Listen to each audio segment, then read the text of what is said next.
Assalamualaikum warahmatullahi wabarakatuh. Perkenalkan, nama saya Dewi Apriyani. Saya akan menjelaskan tentang apa sih itu radikalisme dan apa sih penyebabnya. Nah, buat teman-teman yang belum tahu, radikalisme itu berasal dari kata radix yang berarti akar. Pada awalnya istilah ini digunakan untuk menggambarkan keinginan melakukan perubahan secara mendasar hingga ke akar-akarnya. Namun, dalam perkembangannya, radikalisme sering diartikan sebagai paham yang menginginkan perubahan dengan cara yang ekstrim, bahkan terkadang menggunakan kekerasan atau tindakan yang melanggar hukum. Nah, perlu kita pahami bahwa seseorang yang memiliki pendapat tegas belum tentu termasuk radikal.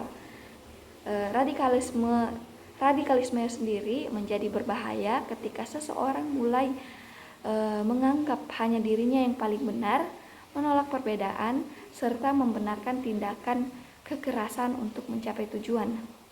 Nah, ada beberapa faktor yang menyebabkan seseorang terpapar paham radikal. Yang pertama adalah kurangnya pemahaman agama atau ideologi yang benar. Ketika seseorang hanya menerima informasi dari satu sumber tanpa mencari tahu penjelasan yang lebih luas, ia lebih mudah terpengaruhi oleh ajaran yang menyimpang.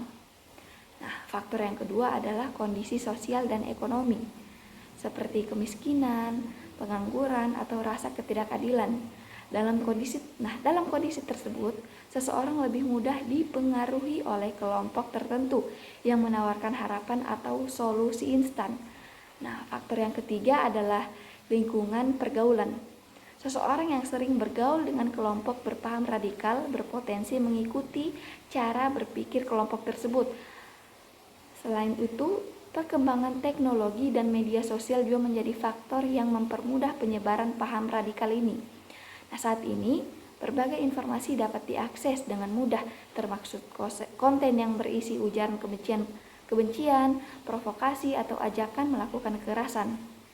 Nah, oleh karena itu, kita harus memiliki kemampuan berpikir kritis dan tidak mudah percaya terhadap informasi yang belum jelas kebenarannya.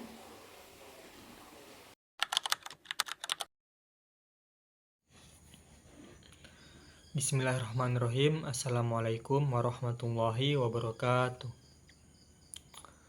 Ciri-ciri dan dampak radikalisme.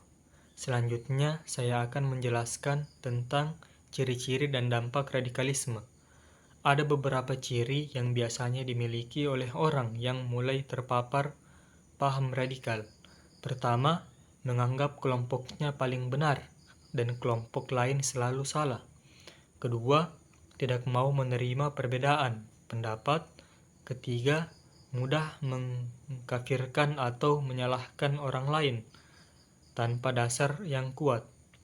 Keempat, menolak aturan negara dan lebih memilih mengikuti kelompoknya sendiri. Kelima, membenarkan penggunaan kekerasan demi mencapai tujuan. Paham radikalisme memberikan banyak dampak negatif. Dampak yang paling terlihat adalah munculnya konflik di tengah masyarakat. Radikalisme dapat memecah persatuan karena menimbulkan rasa saling curiga dan permusuhan. Selain itu, radikalisme juga dapat mengganggu keamanan negara. Jika berkembang menjadi tindakan terorisme, maka banyak masyarakat yang menjadi korban, baik secara fisik maupun psikologis. Dampak lainnya adalah rusaknya citra agama. Padahal, semua agama mengajarkan kedamaian dan menghargai sesama manusia. Ketika ada kelompok yang menggunakan kekerasan atas nama negara, masyarakat bisa memiliki pemahaman atau keliru terhadap agama tersebut. Di era digital, penyebaran paham radikal juga semakin cepat melalui media sosial.